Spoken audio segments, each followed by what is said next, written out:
Good morning, Steeler Nation. I hope you're having a great week. Things are a little bit on the sad side today here. I'm sure if you guys are aware, but I record these segments the day before they come out.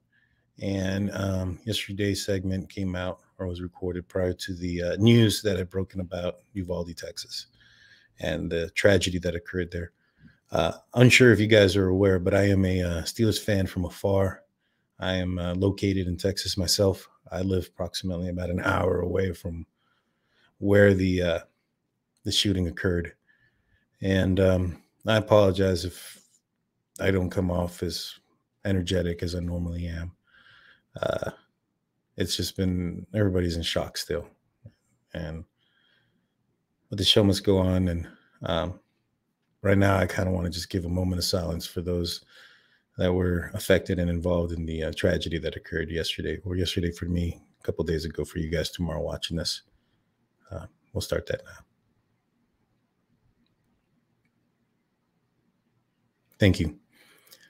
Phase 3, day 2 of OTAs are in the books, guys. And with that being said, a lot of the eyes and the focal point is on the quarterback position.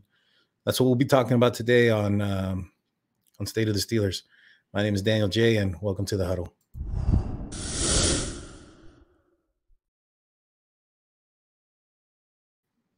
As I stated, day 2, phase 3 of OTAs are in the books. And the focal point is on the quarterback position, which rightfully so. There hasn't been question mark or clarity like this since the 04 season. And with so much, 18 years apart and so much time has gone by, of course, the focus point and all eyes are going to be on that position. I was watching Moats and Deke yesterday, and Moats kind of had he stated something about his what he viewed on the field, and what he stated was that Mitch and Mason played very well, but that Mitch was a little bit quicker as far as getting to his read, as far as after he did the play fake, turning his back towards the defense, and then when he turns around, looking at the right read for that play fake pass. And what he mentioned about Mason Rudolph was that Mason was probably just a half step slower than Mitch and was a half step behind. To me, that's a little bit of a concern. As you guys may know, I am a season ticket holder of the Pittsburgh Steelers, and I attend a couple of games each year. And in 2019, I attended the Steelers versus Miami Dolphin game, in which Mason Rudolph was playing a winless Dolphin team at the time. And at halftime, we weren't doing so good. I believe we were losing in that game. We ended up pulling it off at the end. There's some speculation now that maybe that game was thrown, but who knows? Anywho's, one thing that I'll tell you that I picked up from that game was that Mason seemed about a half second behind in that game. He made the right decision. He made the right reads. It was just kind of obvious that, that he was just a half second behind. There was a specific play that I can remember where we did a play action pass to Moncrief down the side, and Moncrief ended up not catching it in bounds. But what you probably couldn't see from the television was that Moncrief had been open for a little bit, and Mason could have hit him probably a full second sooner, which would have gotten that ball in bounds and would have converted, I believe it was a third down. And so I recall that being the situation for him. It was just the game was a little fast. And I always thought to myself that if the game can slow down for him just a little bit, that he would be a solid quarterback in this league. The concern is that based on what Arthur Moats stated, that what he saw in the field in the play from Mason Rudolph, is that hasn't changed. He just seems like a half step behind. Like maybe it'll come to him, but 5 years in and he's still having the same problem. That's a little bit of a concern. And so, in my opinion, I think that this competition is going to turn very quickly to one of Kenny Picket and Mitch, which I think Mitch is going to probably win out fairly easy, based on all descriptions and what we're hearing from about what's going on the field out there. Mitch is looking pretty good. He's throwing the ball. He's confident. He's making the right reads. Based on what Arthur Moats had stated from being able to see firsthand on the field, was that Kenny Pickett looked to be the most athletic. In both situations, whether it's, knowing the read or knowing to play or being the most athletic, unfortunately for Mason Rudolph, he's not first in those. He's second in knowing play and third in being the most athletic. And so it's, in my opinion, it's going to surely drop him out of that contention for that number one spot. I think Mitch will probably be the clear cut number one for the start of the season, well before week 1. I think he'll probably be named the starter by the week 2 of the preseason, if that. I think that there is something to be said about cohesiveness and team building and having the right team around them.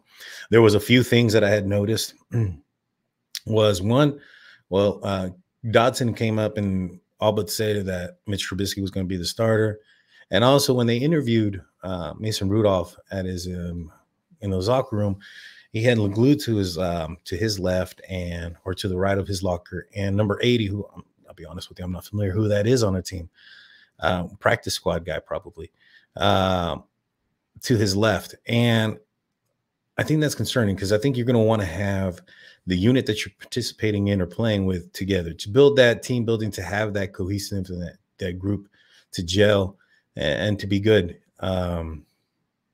Mason Cole was interviewed earlier today, and he stated that the strongest offensive line that he have had were the ones that had the strongest cohesiveness off the field. And so I think being a collective group is extremely important. And so all these little details kind of lead me to believe that it's going to be Mitch Trubisky this year. I think he has a very strong, solid cast. And if the offensive line can do what they're supposed to do this year, with the acquisition of Mason Cole and James Daniels, I think that this team's going to go pretty far.